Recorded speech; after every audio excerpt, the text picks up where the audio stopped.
From the heart of West Africa arose an empire painted in shades of gold, ruled by a monarch whose riches defied comprehension.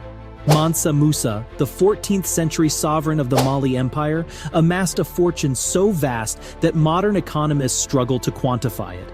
Riveting stories of gold-laden caravans and architectural marvels merely scratch the surface of his opulence.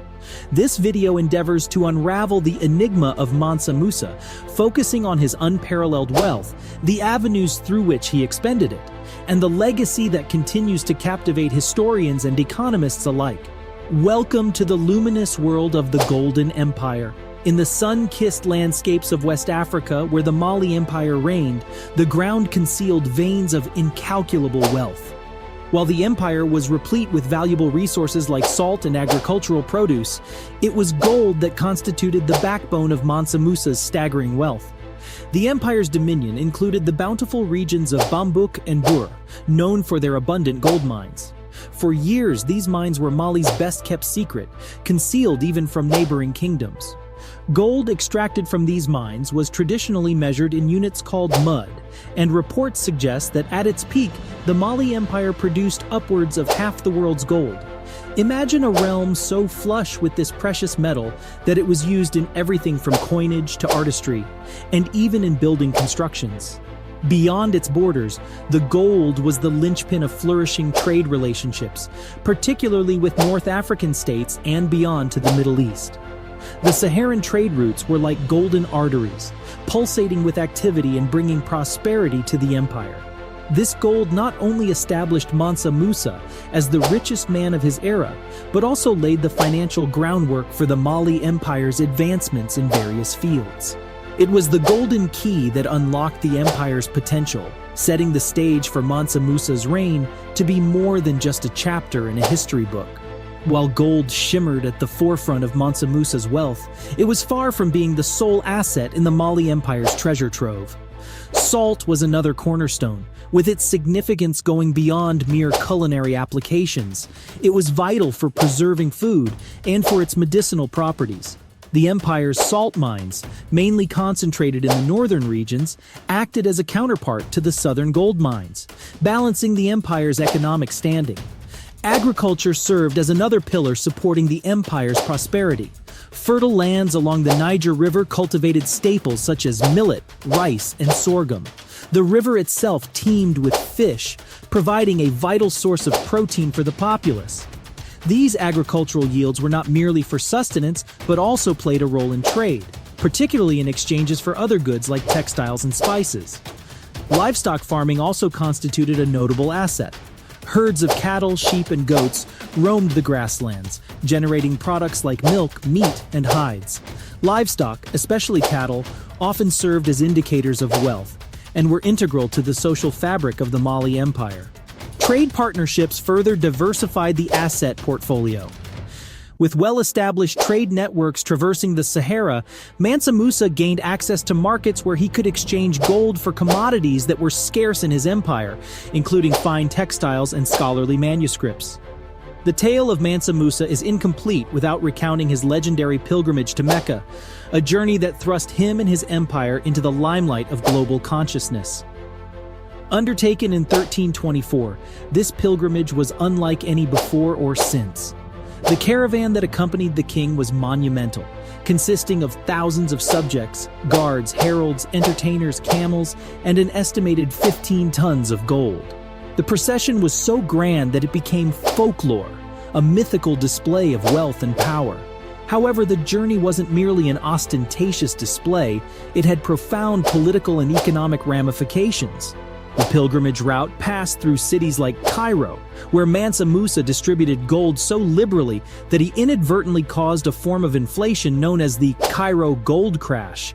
This economic impact was so significant that it affected Egypt's economy for years. The pilgrimage also served as a diplomatic mission, fostering relationships with other Muslim states and elevating the Mali Empire's standing in the Islamic world. Scholars and architects were invited back to Mali, marking the start of a cultural renaissance. Additionally, this epic journey led to Mali and its king being recorded in world maps of the time. The Catalan Atlas, for instance, prominently featured Mansa Musa holding a golden nugget. Hence, the pilgrimage of affluence not only demonstrated Mansa Musa's incomparable wealth, but also turned the eyes of the world towards a hitherto overlooked empire, establishing its geopolitical importance and cultural relevance for years to come. Upon his return from Mecca, he was accompanied by Andalusian architect Es-Saheli, who played a pivotal role in shaping the architectural landscape of the Mali Empire.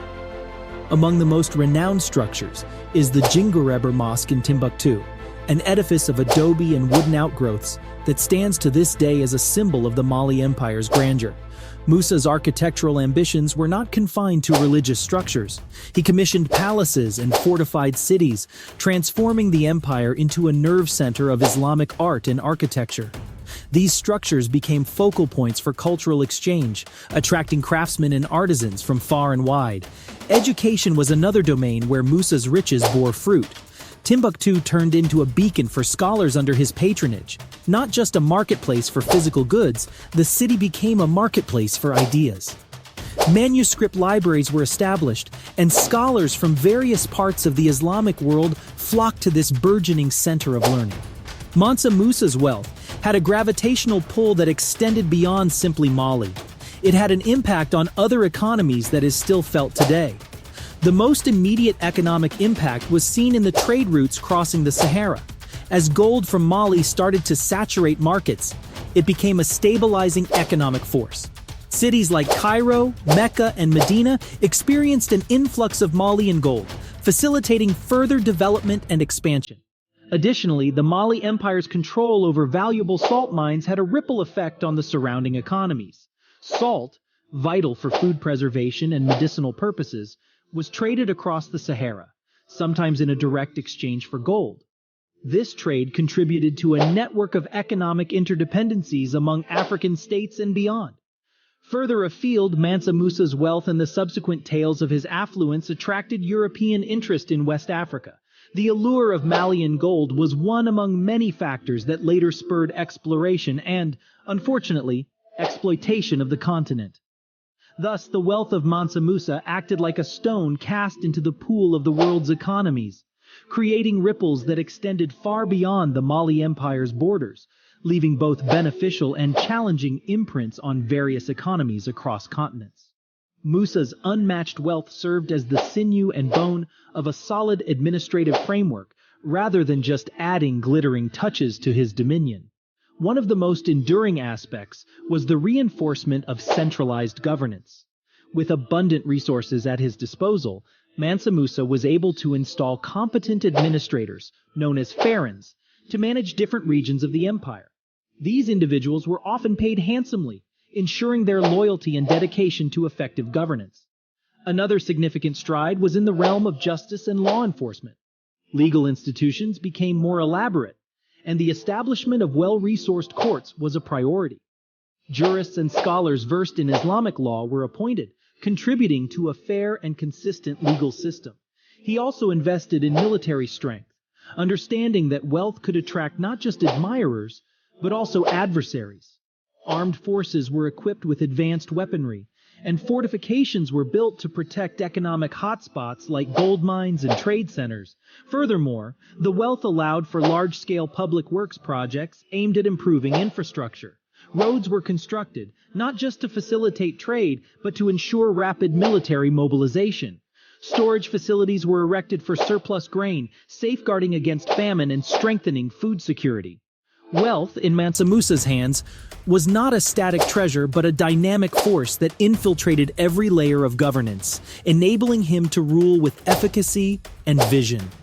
The veins of gold running through Mali did not just enrich the treasury, they nourished the pillars of a robust, centralized, and secure administration. During his rule, Mali transformed from a mere repository of gold into a fertile ground for the nurturing of culture and intellect. Musa's copious wealth didn't only build structures of brick and mortar, it laid the foundations of an intellectual edifice that would influence West Africa for generations to come. His pilgrimage to Mecca had far-reaching cultural implications. Islamic scholars, poets, and architects returned with him to Mali, adding new layers to the empire's intellectual and artistic landscape. The ruler's capital, Niani, and the city of Timbuktu were transformed into sanctuaries of learning. Islamic jurisprudence, astronomy, mathematics, and history were subjects of intensive study. Libraries filled with manuscripts in these fields became the sanctums for scholars from different corners of the Islamic world. Mansa Musa's generous patronage also fueled the arts. Textile weaving, pottery, and metalwork achieved unprecedented finesse during this time. Oral traditions of storytelling, imbued with lessons in governance and morality, were formalized, passed down from griots, the esteemed storytellers, to younger generations.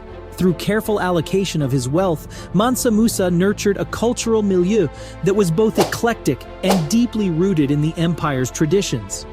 Thus, the Mali Empire under his rule became a beacon, drawing in thinkers, scholars, and artists, much like a flame draws moths, enriching the empire's cultural legacy in a manner that gold alone could never achieve. The wealthy king's treasure didn't just fill vaults, it crafted a legacy that has defied the sands of time.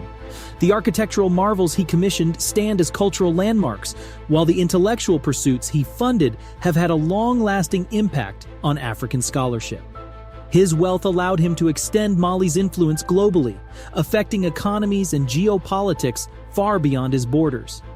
While the gold reserves may have dwindled, the institutions he fortified continue to serve as enduring monuments to his reign. Thus, his legacy is not measured in ounces of gold, but in the far-reaching influence and cultural richness he imparted. If you're fascinated by the golden tales and enduring legacies of historical figures like Mansa Musa, consider subscribing to our channel. Thank you.